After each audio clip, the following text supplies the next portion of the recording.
এটা খুব কড়া আইন, অভিষেক ব্যানার্জি এই আইনেই পড়বে।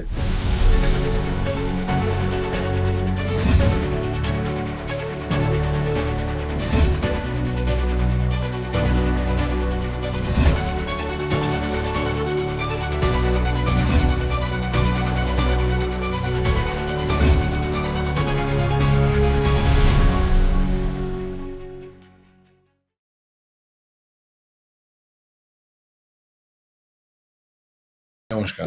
তৃণমূল ক্ষমতায় থাকাকালীন বারবার শোনা যেত ডায়মন্ড হারবার মডেলের কথা। তারই অন্যতম অংশ হিসেবে আমরা দেখেছি অভিষেক বন্দ্যোপাধ্যায়ের একটা বিনামূল্যে চিকিৎসা কেন্দ্র, সেটা হচ্ছে সেবাশ্রয়। কিন্তু আপনি অভিযোগ করেছেন সেখানে নাকি রোগীদের সঙ্গে প্রতারণা করা হয়েছে, জালিয়াতির উল্লেখ করেছেন, বিভিন্ন বেআইনিভাবে তাদের থেকে টাকা নেওয়া হয়েছে।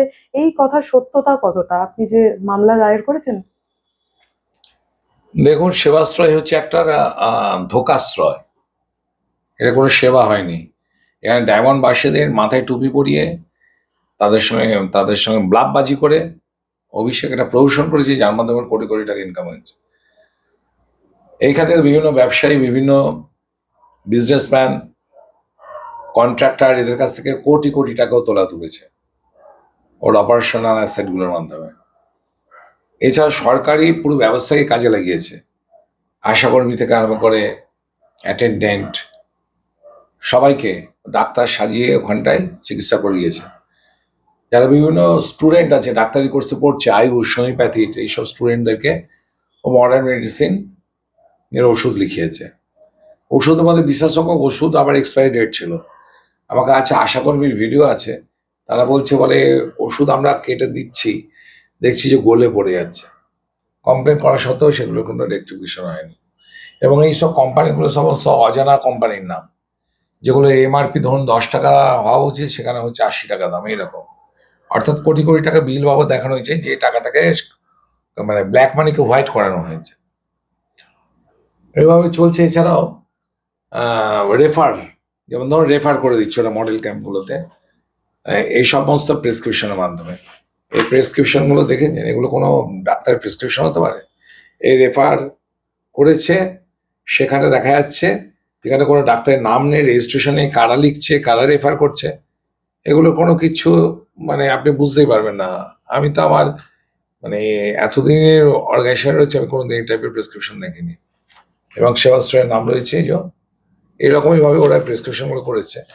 এবং যখন তারা কোথাও যাচ্ছে, কোনো নার্সিং হোম, হসপিটাল, যেগুলোতে সঙ্গে ওদের চুক্তি করা আছে অভিষেক কোম্পানির, যেখানে গেলে 5,000 টাকার হয়তো অপারেশন বা টেস্টের খরচা হবে, সেখানে বিল হচ্ছে 50,000, 60,000 টাকা। অর্থাৎ সরকারি টাকাগুলোকে, যেটা ওই আপনার এখানে তো ওরা এটা চালু করতে দেয়নি, আয়ুষ্মান ভারত, ওর বদলে এখানে করেছিল যে হেলথ কার্ডটা, সেই হেলথ কার্ডের স্বাস্থ্যসাথী, সেই স্বাস্থ্যতে 5 লক্ষ টাকাও দিতে, সেখানটায় ওরা 10,000 টাকার বিল সেটাকে 1 লক্ষ টাকা করে দিয়েছে। তারপর আবার সেই নার্সিং হোম বা এইগুলো থেকে টাকা নিয়েছে। এইরকমভাবে একটা পুরো চক্র কাজ করেছে। সবচেয়ে বড় কথা, এখানটায় ইউএসজি মেশিন ইউজ করা হয়েছিল, তার কোনো পারমিশন ছিল না। আপনি জানেন যে ভ্রূণের লিঙ্গ নির্ধারণ করতে গেলে কোটি কোটি টাকা লোকে খরচা করতে পারে, এবং এর মাধ্যমে ভ্রূণের লিঙ্গ নির্ধারণ হয়েছিল কিনা আমরা জানি না। সেইগুলোকে সব কিছু নিয়ে এবং আপনার আমি কমপ্লেন করেছি। যেমন এক্সরে মেশিন এখানটায় অ্যাটমিক এনার্জি কমিশনের কিছু রুলস রেগুলেশন আছে, তার বাদ দিয়ে কেউ এক্সরে মেশিন ইউজ করতে পারে না। এখানে এক্সরে মেশিন ইউজ করা হয়েছে, এবং এগুলো এআই জেনারেটেড রিপোর্ট। দেখুন, আপনাকে দেখাচ্ছি এই সেবাশ্রয়ের এক্সরে মেশিন, সেবাশ্রয়ের, এবং এখানে এআই জেনারেটেড রিপোর্ট। দেখুন কি লেখা আছে, আপনি বলুন। It is auto generated report by the software and cannot be used as the final report. এই সমস্ত রিপোর্ট এরা করে পাঠিয়েছে। অর্থাৎ আপনি চিন্তা করতে পারেন যে ডাক্তার দেখছে না, এআই জেনারেটেড রিপোর্ট হচ্ছে, এবং সেগুলোকে সব ইউজ করেছে, তাই সে দেখে দেখে হাতুড়ে ডাক্তাররা ওষুধ প্রেসক্রাইব করছে। মানে কত লোকে যে কিডনি, ফুসফুস, আপনার লিভার খারাপ করে দিয়েছে তার নেই ঠিক। তো এটা নিয়ে তদন্ত হওয়ার প্রয়োজন আছে, এই জন্য আমি কমপ্লেন করেছি, এবং এফআইআর স্টার্ট হয়ে গেছে। এফআইআর কপিও চলে এসছে আমাদের হাতে, এবং তাতে অভিষেক ব্যানার্জি এবং তার যারা গ্যাং আছে, সেই গ্যাংয়ের প্রত্যেকের নাম রয়েছে এফআইআর এর মধ্যে। এই যে আপনি গ্যাংয়ের কথা বললেন, আপনি এর আগে উল্লেখ করেছেন অভিষেক ব্যানার্জির পাশাপাশি এই এই যে ঘটনা, এই ঘটনার সাথে জড়িত রয়েছে তার পিএ সুমিত রায়, বিষ্ণুপুরের তৃণমূল বিধায়ক দিলীপ মণ্ডল এবং মগরাহাটের পশ্চিমের তৃণমূল বিধায়ক শামীম আহমেদের। দেখেন এরা প্রত্যেকে জড়িত। আপনাকে জাস্ট উদাহরণ দিচ্ছি, এরা কিভাবে জড়িত? একটা দেখলে বুঝতে পারছি। এটা হচ্ছে দিলীপ মণ্ডলের লেটার প্যাড। তা দিলীপ মণ্ডলের লেটার প্যাডে কি রয়েছে? লেটার প্যাডে পরিষ্কার রয়েছে, দেখুন। কোন একটা হোটেল সংস্থাকে সেখানে বলছে যে আপনার the Shivastroy Health Club organized in my constituency, Bishnupur 1 block. Shivastroy Health Club is a pioneering initiative of our beloved MP, Sri Abhishek Banerjee, was held for the period 21 থেকে 31।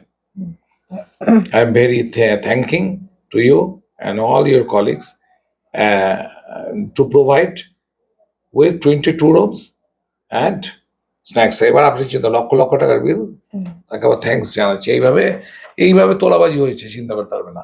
আর দিলীপ মণ্ডল যদি না যুক্ত থাকতো এই প্যাডকে, আমি বোঝাতে পারছি আপনাকে। দেখুন, উইদাউট প্রুফ, উইদাউট এভিডেন্স আমি কখনোই কারোর বিরুদ্ধে কমপ্লেন করবো না। আর এরকমভাবে রয়েছে সবাই।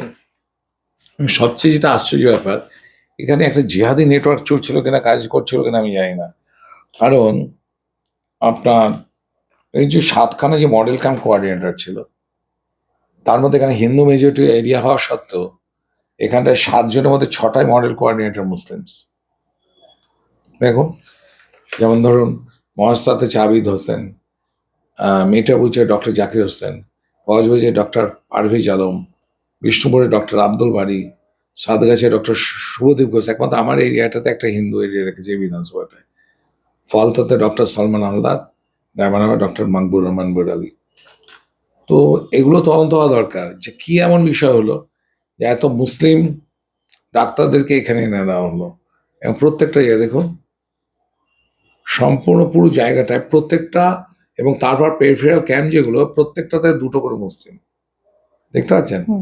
সিরুল ইসলাম, এই সমস্ত মোস্তাফা মল্লিক, জুনিদ সিনহা, আমিনুল ইসলাম, সাহাবাজ শেখ, সব, নাগমা পারভিন, গোলাম মোর্শেদ, তুহিন খান, সাকিল মোর্শেদ, আকবর হোসেন, সুমো। মানে আমার কেমন যেন আশ্চর্য লাগছে আর কি, এটা যে এত মুসলিম ডাক্তারদেরকে দায়িত্ব দিয়ে সেবা চলছিল। কি বিষয়টা কি ইনভেস্টিগেট করলে বুঝে যাবে। তদন্ত কি কিছুটা এগিয়েছে? ওটা প্রশাসন বলতে পারবে, কারণ মাননীয় সিএম তো বলেই গেছেন এসপি এবং ডিএমকে যে তদন্ত করে অ্যাকশন নেওয়ার জন্য। এর পাশাপাশি আমরা এও দেখছি যে দক্ষিণ 24 পরগনা সরিষা মাটি খুঁড়ে নাকি কোটি কোটি টাকার ওষুধ উদ্ধারের মতন ঘটনাও সামনে এনেছেন আপনি। হ্যাঁ, কোটি কোটি টাকার ওষুধ উদ্ধার তো হয়েছে। এগুলো তো আপনার 10ই জন্য আবিষ্কার হয়েছিল। এই যে আপনি তো দেখেছেন যে এই কোটি কোটি টাকার ওষুধ পাওয়া গেছে মাটির তলায়, এবং তার ভিডিও আমি দিয়ে দিচ্ছি আপনাদের। তার জন্য আমি এফআইআর করেছি, কমপ্লেন করেছি। এটার এগেনস্টে এফআইআর হবে। এ তো ডিএম এর নামও দেওয়া আছে, বিএমএস এর নামও দেওয়া আছে। প্রত্যেকটা কমপ্লেনে ডিএম এর নামও দেওয়া আছে, অভিষেক ব্যানার্জি থেকে সঙ্গী সাথে তাদের সঙ্গে যা যা যুক্ত সকলের নাম দেওয়া আছে। যে কোত্থেকে এত কোটি টাকার ওষুধ কে দিয়েছে, কেন হঠাৎ এমন কি বিষয় হলো যে যেই সরকার চেঞ্জ হলো অমনি ওষুধগুলোকে মাটি চাপা দিতে হলো? ধর্মে তো কুছ কালা হয় না। এইগুলো নিয়ে আর কি তদন্ত করার অনুরোধ জানিয়েছে, এফআইআর স্টার্ট করে, দেখা যাক কি হয়।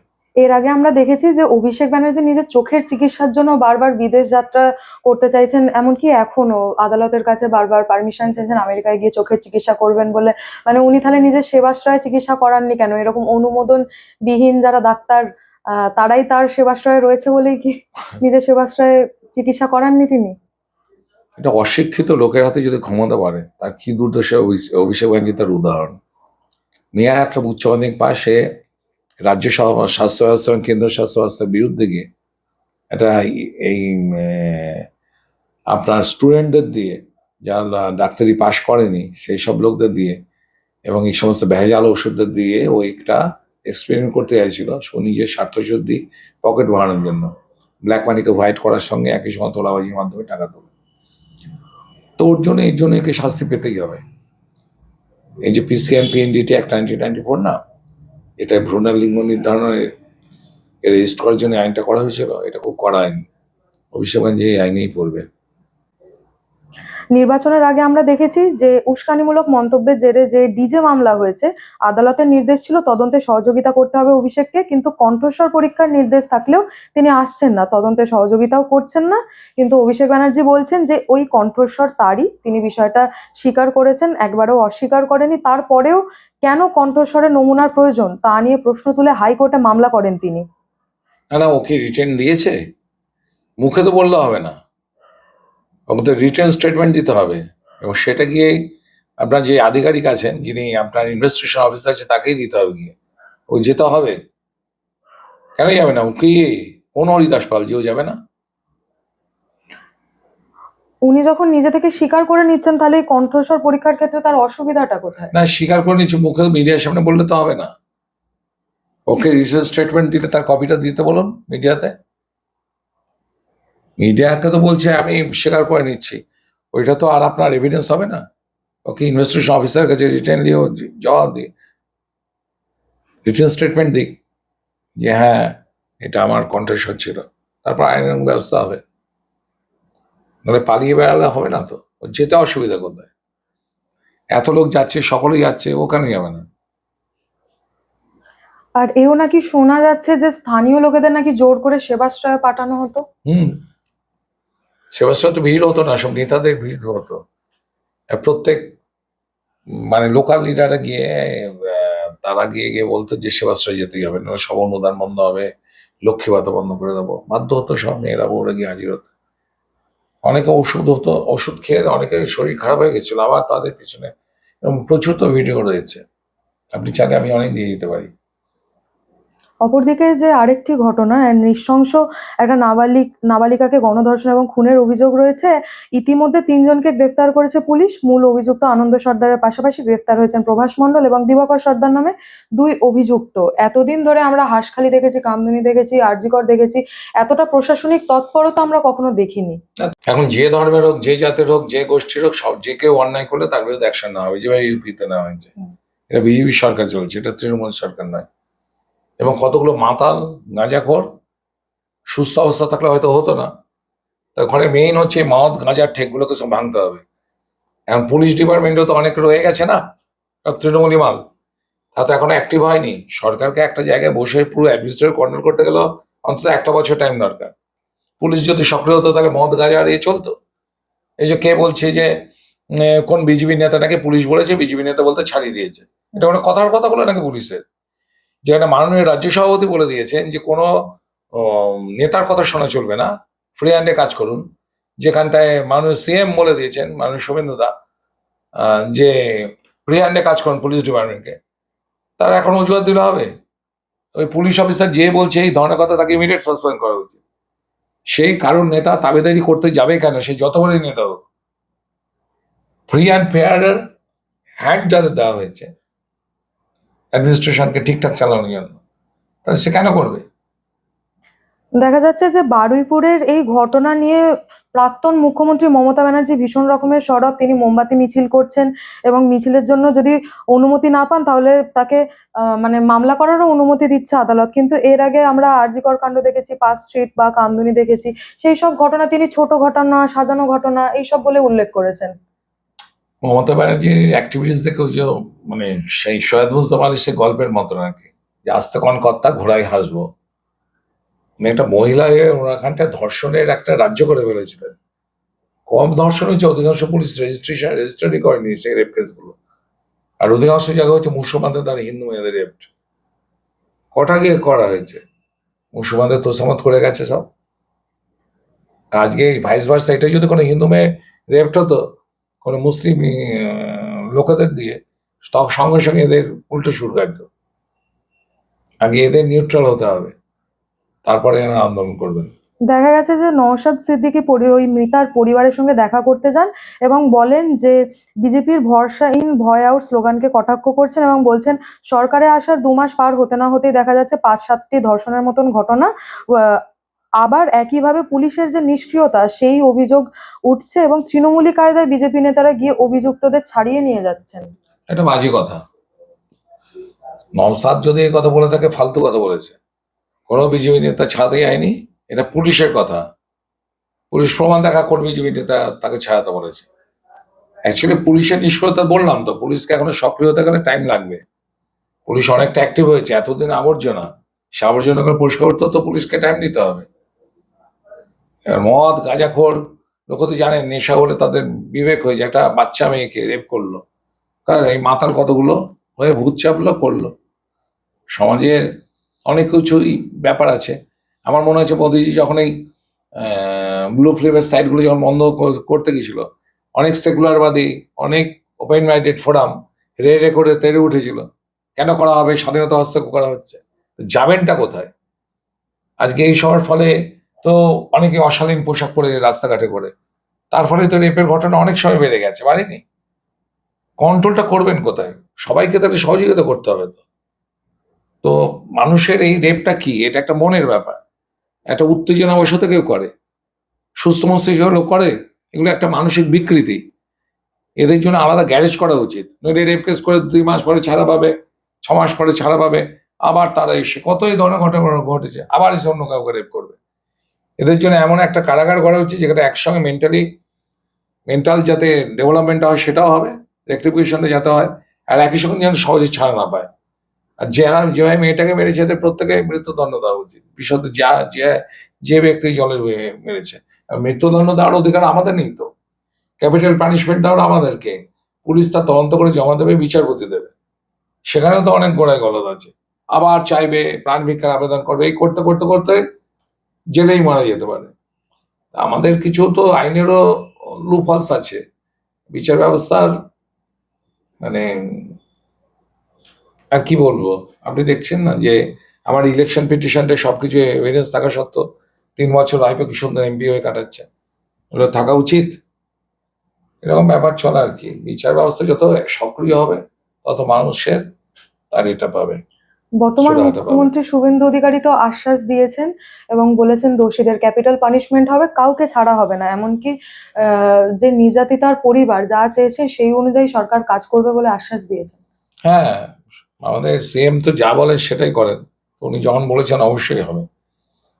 এখন বিরোধীরা, বিশেষত কমিউনিস্টরা ঘোড়া দলে মাছ ধরতে নেমেছে, একটা ছেলেকে পিটিয়ে মেরে দিল। হ্যাঁ, যে কটা মেরেছে না, এই প্রত্যেককে একদম অ্যারেস্ট করে ঢোকানো উচিত, সব কটা কমিউনিস্ট বামপন্থী, এদের ছাড়া উচিত নয়। আর একটা যে অভিযোগ উঠছে যে এই কাণ্ডে রাজা নামক একজনকে নাকি আড়ালের চেষ্টা করা হচ্ছে, সে বিজেপি কর্মী এবং ভিডিও পোস্ট করে এই দাবি করছেন তৃণমূল। তৃণমূল কি বললো তাই নয়, সিএম যেটা বলেছিল ওটাই ফাইনাল, যে দোষীদের ছাড়া পাবে না, সে যে ধর্মের হোক, যে পার্টির হোক, যে বর্ণের হোক। আজ আমাদের মাননীয় শুভেন্দু অধিকারী মুখ্যমন্ত্রী তিনি পৌঁছেছিলেন বারুইপুরে, কিন্তু এর আগে আমরা দেখেছি যে ওখানকার যে সাংসদ সায়নী ঘোষ সেখানে উপস্থিত হয়েছেন এবং যাদবপুরবাসীদের সঙ্গে মানে গদ্দারি করেছেন বা তাকে গদ্দার বলে স্লোগান দেওয়া হয়। মানে এই ঘটনা ঘটে যাওয়ার 3 দিন পরে সেখানকার সাংসদ ওই ঘটনার জন্য উপস্থিত হচ্ছেন। ছাড়ুন ওইসব মেয়ে কথা, সায়নের সম্পর্কে কি বলবে, ফালতু যত সব। অন্যদিকে দেখা যাচ্ছে যে ঋতব্রত বন্দ্যোপাধ্যায় তিনিও সেখানে উপস্থিত হয়েছেন এবং লোকে তাকেও স্লোগান দিচ্ছে, বালিশ চাটা, নানা রকম কটাক্ষ করে কথা বলছেন। কে কি বলছে আমার জানা দরকার নেই, আমি এই সমস্ত ব্যাপারে নারাজ। আমি অ্যাকচুয়ালি ডায়মন্ড হারবার বাদ দিয়ে এখন অন্যদিকে মাথা নারাজ। আমার সিঙ্গেল টার্গেট হচ্ছে ভাইপো আর তার জ্ঞান, এর এর বাইরে আমি এখন যেতে নারাজ, কারণ এটা এত দুর্নীতি করে গেছে, এত ক্ষতি করে গেছে যে করতে করতে এখন আমাদের 6 মাস লাগবে। তো শেষ একটা প্রশ্ন করব যে বাবা ছেলেকে অপহরণ করে মুক্তিপণ দাবি করছেন, শেষে বিজেপির কার্যালয় থেকে তাকে উদ্ধার করা হয়েছে এবং বিজেপি দাবি করছেন ভেঙে বা চাবি ডুপ্লিকেট করা হয়ে থাকতে পারে বলে অনুমান করছে। কোথায় হয়েছে এটা? নরেন্দ্রপুর। আমি জানি না, ওখানকার যারা রয়েছে কার্যকর্তা তারাই বলতে পারবে। যেই করুক, আইন আইনের পথেই চলবে, এটা পরিষ্কার। মাননীয় শুভেন্দুদা এবং মাননীয় শ্রমিকদা যেটা বলে গেছেন যে পুরো প্রশাসন চলবে নিরপেক্ষভাবে, কারোর ছাড় হবে না যে অন্যায় করবে। অসংখ্য ধন্যবাদ। নমস্কার।